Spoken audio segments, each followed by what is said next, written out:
child and moving to the United States, Khalifa's life was relatively ordinary at first. That's absolutely insane to flee from a third world country to come to a first world country, but out of all the opportunity, do you know what you're known for? Some people get pushed into only having a couple of options, but looking, taking, and having to deal with dingling all day just seemed like the easiest option. A disturbing pattern has emerged in the adult film industry. Young stars with their whole lives ahead of them have drifted off of the rails, gone missing, or even died. With at least 5 of these tragedies in the past 3 months, what's going so terribly wrong within the industry to lead to this? And how is this industry destroying society as a whole? Well, let's find out where these formerly acclaimed adult film stars are today. You see, Emily Willis was one of the few examples. The research I did on her, she helped me during dark times.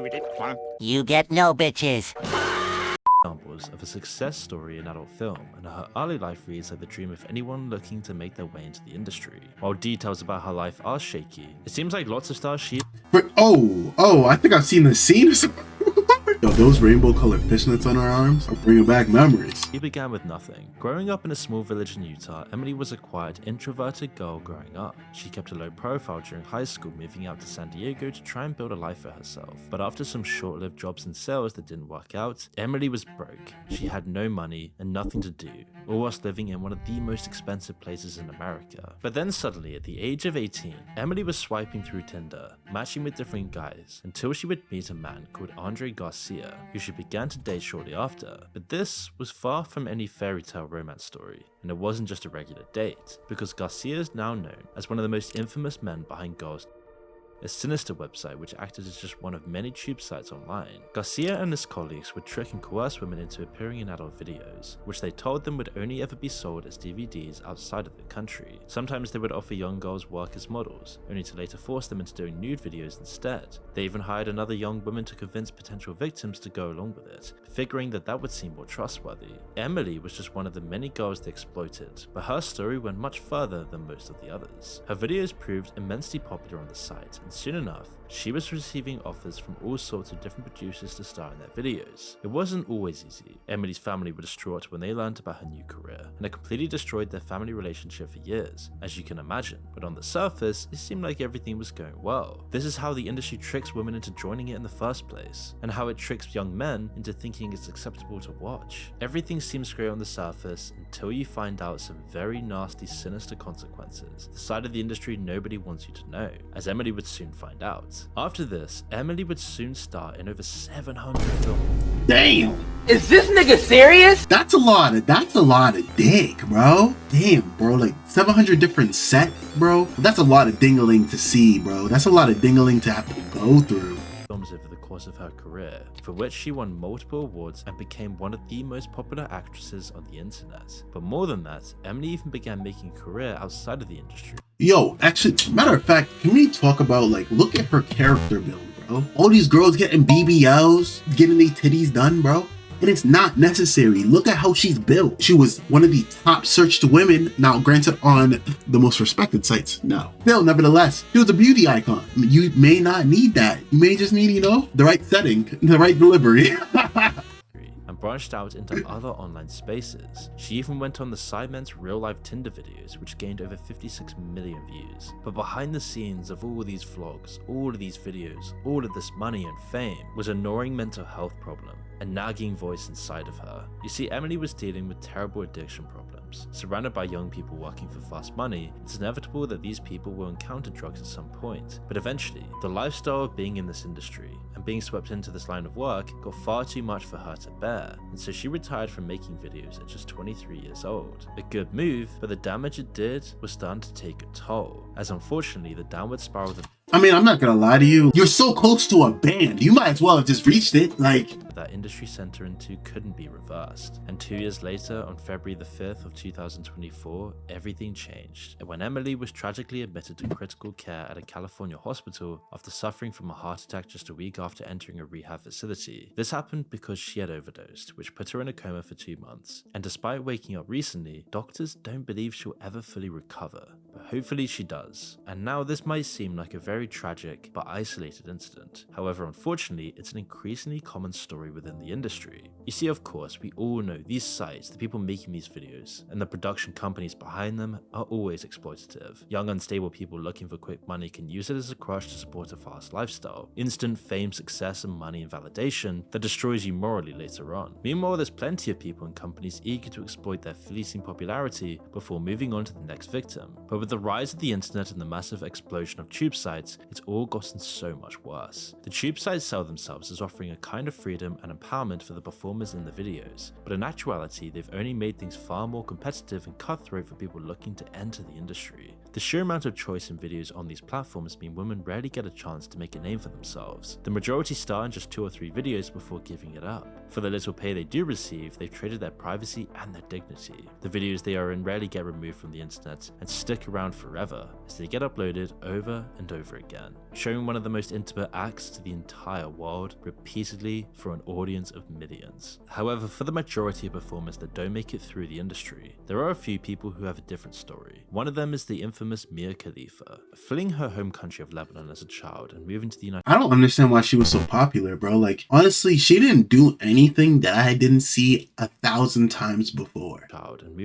States. Khalifa's life was relatively ordinary at first. That's absolutely insane to flee from a third world country to come to a first world country, but out of all the opportunity, do you know what you're known for? Some people get pushed into only having a couple of options, but looking, taking, and having to deal with dingling all day just seemed like the easiest option. First, after graduating high school, she went to college to study art whilst working as a waitress and a model on the side. But when she was 21, she was approached to star in adult films, which almost overnight brought her huge fame and success, if you want to put it that way. I am just loving the success and loving everything that I've gotten because of it. And I say that because the way she gained fame and success was probably done in one of the worst ways possible. You see, in one of her first videos, Khalifa and her co-star were wearing hijabs, and that became its whole own news story. Death threats and anger came flooding in from across the Middle East, while news outlets like CNN and the Washington Post caught on and almost instantly made her a household name. And overnight, she became the most searched for name on the most popular websites. Mrs. time in the industry was short, and she clearly got the paycheck she was looking for. Despite saying that she was only paid $12,000 over the course of her career, the companies who made her videos have said that it was at least 10 times that much. But even in this best case scenario of becoming the most popular— So what, she made 6 figures? I wonder how long she was even in the industry for. If it was only a year, maybe the opportunity is looking a little bit better. Star in just a few short videos, Mia still says she has a bunch of regrets. She's described how difficult it has been to shake this reputation, to find a regular job, or to ever be taken seriously. I would say that if I had never met that person, I never would have done the things that people know me for doing, and I could have just been living life normally, making $18 an hour, hopefully, somewhere. But you can't feel too sorry for her. I mean, it's hard to distance yourself from the industry that brought you your fame, especially when you're still using the same false name that most people know you by. Her criticism— The fuck is her real name? I thought her name was Mia and her last name was Khalifa. Oh shit. Some of the industry rings hollow when she still runs an OnlyFans and profits off of the fame she made from it. Simply working as an actor in any way in the industry has permanent consequences. Even with all of the fame and money that Mia got from her short-lived career, it will never buy back her privacy or remove all of the content that still continues to haunt her today. For most actresses and actors though, they get far less money and fame and still have to deal with all of the same consequences. They can't live off a few months' work for the rest of their lives by appearing on podcasts. They have to get real jobs. Something that a career in the industry makes a lot harder if it ever gets out. There are other problems that such a career can make for you, even though society is still squeamish about discussing it. Studies have shown time and time again that for many people out there, having a large number of partners before marriage can sometimes make it more likely that you will actually get divorced. Of course, this isn't an ironclad rule, and it doesn't mean that your past determines your future, but it is still a social pattern. Even taking in Mia Khalifa's string of divorces into account seems to prove the point. Mia Khalifa brags about her 2 divorces and claims that marriage is just paperwork. She traded her morals and values for money. Any woman that's willing to listen to this and leave their husband for that, they never deserved to do it in the first place. Like, let's be fucking for real. You're gonna listen to a porn star? Like, are you sure she's giving you the best advice? Like, I'm just saying. especially if you have this content out there on the internet. I mean, commodifying your past relationships and selling intimacy as a product is always going to be worse for your future happiness, and especially terrible if you ever get married and the guy finds out. Even though this is a harsh truth for serial dating that society expects and celebrates today, it doesn't make it any less true. It's less clear whether simply watching adult films has the same effect though. We at least know that it can have a negative effect for people already in serious relationships. Whether it makes a difference beforehand is still kind of up in the air, but you can imagine it probably would. But as we'll soon find out, this may be the least concerning problems that people in the industry face. It can be easy to focus solely on women in the industry. It's inevitably what most of the actual films are focused on. They're the big names that draw the biggest audiences, but tons of the same problems that women face are equally challenging for men as well. Bill Bailey was just one of those male stars. To begin with, making it as a man in the industry is more harder than you'd think. The pressures to perform under harsh lighting for hours at a time isn't something that most people could ever deal with. The use of performance enhancers like Viagra is so widespread it's almost— Damn, I was told you only need one. Why is this nigga popping 5? This shit ain't getting up without him. expected. But those who can deal with the pressure and make a name for themselves can often have far longer careers than women, starring in lots of videos. Bill Bailey was one of these men, appearing in over 2,000 videos across his career. Viagra isn't the only 2,000, bro? I'd be bored of fucking. drug that gets abused in the industry. The use of other stimulants like amphetamines are very common, as well as heavy alcohol use to deal with this lifestyle, and it was this vice that would lead to Bill's tragic death.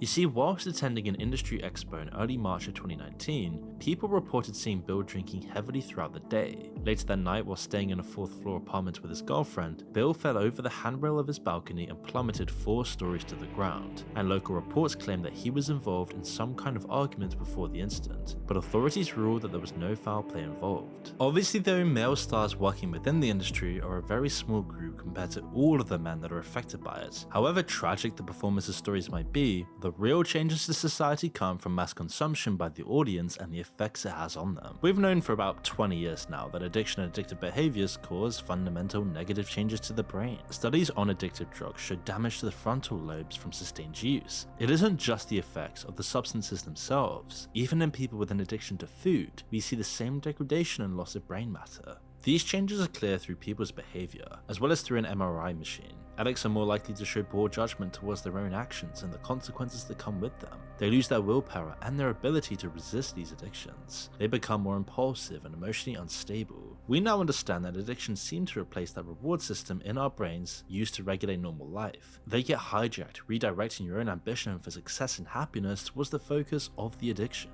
These addictions and the negative effects they have are exactly the same for sexual activity and the consumption of adult material. The content offers an alternative to a fulfilling, healthy life and connections with other people, a great social group, deep, meaningful relationships, connection with the society around you. Instead, adult content is a replacement that's far easier to get, but which alienates you from what's truly valuable in life. And companies like MindGeek, the owner of most of the major tube sites, have turned this addictive component into a multi-billion-dollar money machine, using the same techniques and algorithms as sites like TikTok and YouTube. They've put the best minds, the most intelligent programmers, psychologists, billions in research and development, endless tests and trials, A/B testing to figure out the best way to hack into men's brains and exploit their inner systems, making a generation of wankers. This is one of the largest changes to society we've seen in the 21st century, and we're only now learning what the real consequences are. A shocking 87% of college-age men in America watch adult content, 50% weekly and 20% every single day, and these numbers are only going up. I mean, is it any surprise that nearly a third of young men are now going without intimate contact for years?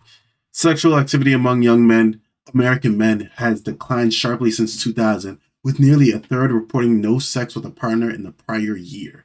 Damn, imagine not getting no coochie for a whole year, gang. You get no bitches.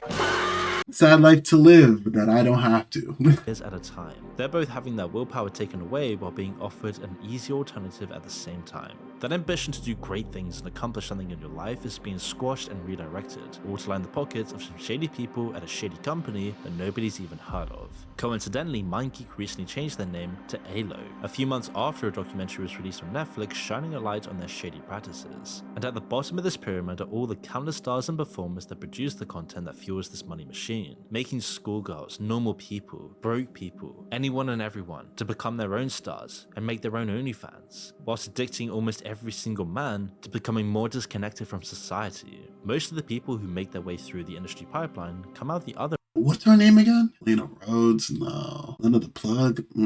Riley Reid. I've seen some crazy videos of her, bro. And is she still married? And if you're still happily like able to kiss your wife after seeing everything she's done, you are built different, my boy. Other end with a few dollars and a bunch of regrets. Recruiters look for people with troubled backgrounds, who have enough of a negative self-image to consider the work in the first place. But the work never solves their problems, and generally makes them worse. Even the famous and popular performers can easily hit rock bottom once the work dries up, just like the subject of our next story, Jenny Lee. Like most of the people we've talked about today, Jenny came from humble beginnings. I actually don't Born know in the her. early 80s, she grew up in Clarksville, a small city in Tennessee, before beginning her career as a model, then as an adult film star. Her looks and her personality quickly caught on in the industry, getting her work in over 100 films to date. From 2003 to 2009, Jenny made a name for herself, rising up the ranks and becoming incredibly popular with fans. Even today, over a decade after she retired, her name is still on the list of top performers on tube sites. And yet despite her work, Jenny got married at just 22 years old, although rather expectedly by 2006 she was divorced from her husband. But the question is, where is she now? Well, it's not really a fairy tale ending. After trying to leave the industry in 2009, Jenny Lee moved to Vegas to work as a model, but we can gather that her career didn't actually plan out as expected. She was still allegedly appearing in films all the way until 2016 when she appeared to drop off the face of the earth. That was until 3 years later when a Dutch film crew exploring the tunnels under Las Vegas inexplicably found her living there in a vast network of homeless people. The brief interview they conducted with her is shocking to That's her? I mean, Shay, like, watch, but by her own admission, she seems kind of okay with how things turned out. But I'm happy. I have everything I need here. It's thought that between 1,000 and 1,500 people live in the tunnels under Sin City. Jenny describes their life as hard, but that the shared struggles breed a sense of community amongst the other lost people who made their lives underground. Now, of course, there's a bunch of dangers here, from flash floods and sewage to rats, addicts, and extreme temperatures, not to mention crime. However, since this interview, not much has been known about Jenny's life. She might still be down there, scratching out and living amongst other people who don't judge her for her looks or her background. It should be clear at this point what's going on in the industry. It takes people who are generally already unstable because of their childhoods and lures them in with fast money. They trade away their dignity and their privacy, and even if they're successful, the industry will just spit them out a few years later. This has been going on for decades, but the question still remains, why is it getting worse now? Websites like OnlyFans and other self-promotion tools claim they're giving the power to the performers and taking it away from a predatory industry, which is a crazy thing to say when these sites are just incentivizing normal regular people to start becoming online adult stars. And if their claims were actually working, we wouldn't be seeing the disturbing rise in casual. didn't she kill her boyfriend, bro? I specifically remember that story breaking and my sister's pulling up talking about, you better not talk to no white women. See what they be doing. I'm like, if it's snowing, Instead, I'm still going. It's like, OnlyFans is one small part of a group of problems that are hitting performers one after another. The site essentially helped carry on the work of the tube sites by creating a single global marketplace. While this might sound liberating, in fact it only makes the competition far harder for actresses that would have had stable deals with production companies just a decade or two before. In the same way that dating apps have made it far harder for men to find someone by giving people so many different options, it's done the same thing to the adult film industry. Then there's all the what problems the that people fuck is working going in on the there? industry Hold on. What the fuck? I'm so low. and the same thing to the adult Okay. film industry. Then Is that a dude? Maybe that's his partner. You guys have to get taught and learn how to suck. They teach that. You can really teach anything nowadays. I shouldn't be surprised, bro. there's all the problems that people working in the industry already faced that have only gotten worse. There may not even be that many more substance abuse issues than there were 5 years ago, but the risks today are far greater. New synthetic drugs, which are both far more potent and far more deadly, have flooded the market Damn, and are bro. used to numb the pain and fill the dad-shaped hole left in these stars. And as their drugs get more and more tainted, they need higher doses to even live with their lifestyle choices. It's making the lives of these performers far more dangerous. The mental health crisis that the rest of the world is going through is it's just as bad as in the adult film industry, if not more so. Performers in the industry get PTSD at 70% of the rate of combat veterans, either from the trauma that brought them to the industry in the first place, or from trauma which happened on set, and even after being on set. At the end of the day, it's an industry of victims. It preys on the weak and broken to make its content, whilst trapping its audience in an addictive cycle. As long as video cameras still exist, the industry isn't going anywhere, but new technologies like AI threaten to change everything. On the one hand, replacing the jobs of performers with AI could ultimately lead to fewer broken lives, but it would also make things far worse for the audience. People access to a way to visualize whatever their desires might be would only make people go further down the addiction rabbit hole. We're already seeing that happen with deepfakes today. With the crazy stuff with AOC and Trump together, you can only imagine what sick things will be made in the coming years. And the efforts of some states to ban the content entirely and stop people from accessing it won't work either. Even just banning adult entertainment sites, like the state of Texas did with Pornhub, isn't enough to stop the flood. In the same way that prohibition never worked for drugs or alcohol, or anything else, people always find a way to get access to it if the root problem is still there. If the discontent, loneliness, alienation is all pervasive within their society, people will always flock to this content to fill the gaping hole inside of them. In fact, it will completely shut down the kinds of regulation that could actually reduce the harm that the industry causes. The only way for people to really protect themselves is to isolate yourself from it entirely. Breaking that addictive cycle and not fueling an industry that entirely relies on exploitation is the only way to make sure it can't ruin your life. Remember to like, share, subscribe, and let me know what your comments are down below on how many times you beat your shit up every night.